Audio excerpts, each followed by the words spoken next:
আমি বিগত সময় হাঁস মুরগি মাছ চাষ করে প্রায় 27 লক্ষ বা 28 লক্ষ টাকার মতো আমার একটা আইডিয়া যে আমি ক্ষতিগ্রস্ত থাকি বা ধরা খাই। এটা আমি পরবর্তীতে যখন পোকা চাষে সাকসেস হই আর পোকা চাষ শুরু করি, সাকসেস হওয়ার পর মোটামুটি 3 বছর ধরে আমি ইনকাম করে পোকা থেকে ইনকাম করে এই টাকাগুলো শোধ করছি এবং পাশাপাশি হাঁস মুরগি মাছ এখন কিছু আছে। আসসালামু আলাইকুম দর্শকরা, দেখেন আজকে আমি চলে আসছি সেই পাবনা জেলা আটঘরিয়া থানায় একটা বিশাল বড় আজব এক খামারে। এই খামারে দেখেন মানুষ অনেকেই হাঁস মুরগি গরু ছাগল এগুলো চাষ করে, কিন্তু এই খামারে এসে দেখি যে সৈনিক পোকা নামে একটা পোকা আছে, সেই পোকা চাষ করতেছে। এই দেখেন যে এটা হলো সেই পোকা। কত সুন্দর মনে হচ্ছে যে যে বল্লা যে আছে বল্লার মতো, দেখেন যে কত সুন্দর সুন্দর এখানে পোকা। আসলে এই পোকা দিয়ে কি কাজ করা হয় আমি নিজেও জানি না। আমার যে যে এই পোকা যে তৈরি করতেছে বা এই খামার যে শুরু করছে পোকার, সেই ভাই, আমি ভাইয়ের সাথে কথা বলবো এখন। দর্শকরা দেখেন এই যে আমার এই ভাই হলে সেই সৈনিক পোকা চাষ করতেছে। দেখেন এত সুন্দর ভাই, সে নতুন একটা উদ্যোক্তা, নতুন বললে ভুল হবে, সে অনেকদিন থেকে এই কার্যক্রম শুরু করছে। কিভাবে সেই পোকা চাষ করে সেই বিষয়ে আমরা একটু পরামর্শ নেব এবং আমরাও খামার করার চেষ্টা করবো, সেই জন্য এখানে আসছি এবং আপনাদেরকেও দেখাবো কিভাবে এগুলা চাষ করে বা এর কার্যকারিতা। আসসালামু আলাইকুম। ওয়ালাইকুম আসসালাম ভাই ভালো আছেন? আলহামদুলিল্লাহ ভালো আছি। আমার নাম মোহাম্মদ শিমুল হোসেন। আমার গ্রামের বাসা প্রাশিদায় ধরে। অধিকাংশ মানুষ খিদিরপুর বাজার নামে চেনে। খিদিরপুর বাজার, আটঘরিয়া, পাবনা। এগুলা মূলত ব্ল্যাক সোলজার ফ্লাই, অনেকে কালো সৈনিক পোকা বলে, সৈনিক মাছি বলে, যেটি অনেকে প্রোটিন পোকা বলে থাকে। জি জি। তবে এই পোকাগুলা মূলত আমরা ডিম সংগ্রহ করার জন্য রেখেছি। এই পোকা থেকে যে রেণু হয় বা যে খাবারটা তৈরি হয় ওটা ঘরের মধ্যে আমি দেখাইতে পারবো। তবে এটা মূলত ডিমের জন্য রাখা। এটা হচ্ছে ব্ল্যাক সোলজার ফ্লাই। আমরা এইভাবে চাষ করে থাকি আর কি। এই প্লাস্টিকের গামলার মধ্যে আমি মাদার পোকা রাখছি। এই মাদার পোকাগুলা ফেটে এই মাছিগুলা জন্ম নেয় এবং পরবর্তীতে মাছি থেকে ডিম সংগ্রহ করি আমরা। এগুলা মূলত যে এই মাছের ডিম, এগুলা এই ডিমগুলাই আমরা গামলার মধ্যে ফুটায় থাকি, বুঝছেন? হ্যাঁ, এভাবে হ্যাচিং করার পর এই ডিমগুলা যখন ফুটে যায় তখন এরকম দেখেন লক্ষ লক্ষ রেণু তৈরি হয় এই ডিম ফোটার পরে এর ভিতর থেকে। জি জি, এই ডিম ফেটে লক্ষ লক্ষ রেণু তৈরি হয় এবং এইটাই পরবর্তীতে বড় হয়, ওই এরকম লার্ভা হয়। লার্ভা হওয়ার পরে হাঁস মুরগি মাছের প্রাকৃতিক খাদ্য হিসেবে আমরা 14-15 দিন পর হারভেস্ট করি। আপনার যে লার্ভাটা হয়েছে এটা কতদিন পর্যন্ত রাখা যায়?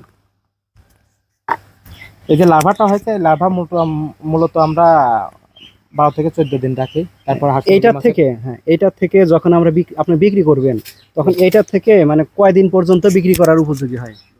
এটার থেকে মোটামুটি 8 দিনের মতো লাগে। 8 দিন 9 দিন লাগে। 9 দিন পরে এখন যে অবস্থা আছে এখান থেকে 8-9 দিন লাগে। এখন যে অবস্থা আছে এখান থেকে 9 দিন পরে আপনারা বাজারজাত করতে পারবেন। বাজারজাত করা। তাহলে তো অল্প সময়ের ভিতরে অনেক কিছু হয়ে যায়। আর এখন তো এগুলা বিভিন্ন কোম্পানি নেয়, এর ডিমান্ড বাজারে অনেক বেশি, চাহিদা বেড়ে গেছে। এগুলো টোন যদি কেউ উৎপাদন করে টোন কোম্পানি নিয়ে নেবে, সমস্যা নেই, আমার মাধ্যমেই দিতে পারবে। কিন্তু আসল জিনিসই তো ভিতরে, আসল জিনিসের ভিতরে। দর্শকরা দেখেন আমার বড় ভাই আমাদের প্রথমে আকর্ষণ ধরায় দিছে, দেওয়ার পরে ভিতরে যে আরো কি আছে সেটা এখনো বলতেছে না, শেষে এসে বলবে। চলেন আমরা আগে ভিতরে যাই, আপনাদের দেখাবো, আসেন। দর্শকরা দেখেন এই যে ভিতরে যে কি আছে সেটা এখন আমাদের ভাই দেখাবে। এই যে দেখেন এই যে মূলত হলে এইটাই হলো মেইন কাহিনী।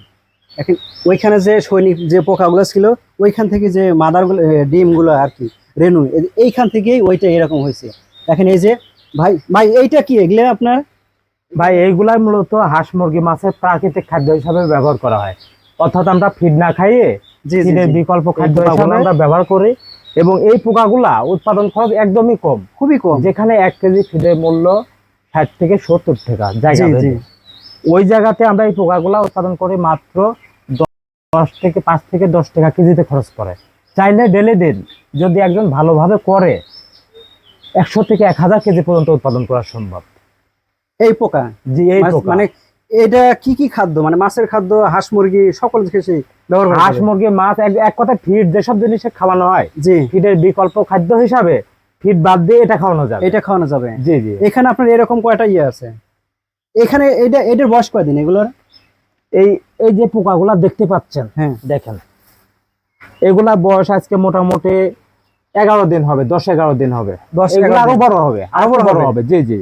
এগুলাই কিন্তু হাঁস মুরগি মাছের প্রাকৃতিক খাদ্য। এখন খাওয়ানো যাবে, কিন্তু খাওয়াইলে ওজনটা একটু কম হবে। হয়তো 2 দিন পর খাওয়াইলে আরো মোটা হবে এবং ওজন বেড়ে যাবে। আর এই পোকার যে খাদ্যটা দেখেন, যে এই দেখেন এগুলা যেমন আপনার এই যে বিভিন্ন সবজির চোষা, কিন্তু এগুলো আপনি এই পোকাদেরকে কি খাবার দেন?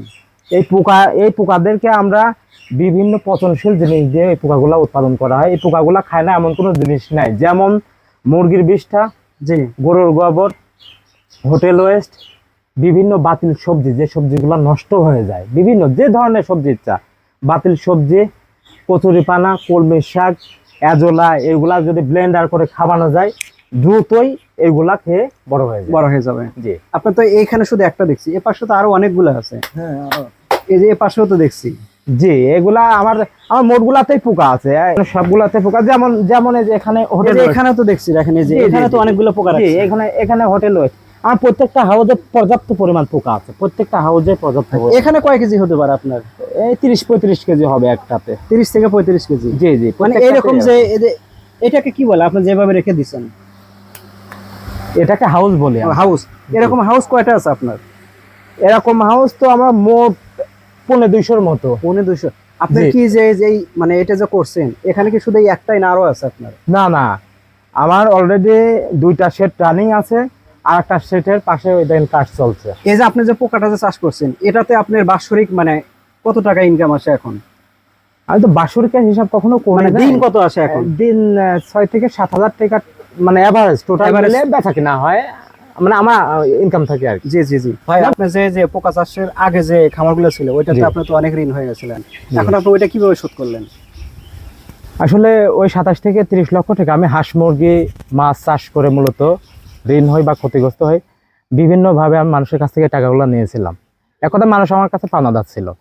পরবর্তীতে আমি পোকা চাষ শুরু করি, এবং পোকা চাষে যে প্রথমেই সার্থক হয়েছে তা না, বারবার চেষ্টার পর সফল হয়েছে। সফল হওয়ার পরে আমি এই পোকাগুলা উৎপাদন করে পোকার লার্ভা বিভিন্ন জায়গায় বিক্রয় করে ওই টাকাগুলা শোধ দিয়েছি। পাশাপাশি এই আপনার জায়গায় জায়গায় সেট করতেছি এবং বাড়ানোর চিন্তা ভাবনা নিয়ে আগাচ্ছি আর কি। সামনে আরো আগাইতেছে, বাড়াইতেছে ইনশাল্লাহ সামনে অনেক বাড়াবো। আপনার যেমন ওইটা সব- করতেছি, এক জায়গায় করতেছি, এক জায়গায় রানিং আছে, এরকম আরো বাড়াবো। ব্ল্যাক সোলজার পোকা চাষ মানে সেট বাড়াই যাব। আপনি তো এখন সফল। এখন মোটামুটি সবল এবং খুব ভালো আছে ব্ল্যাক সোলজার পোকা চাষ করে।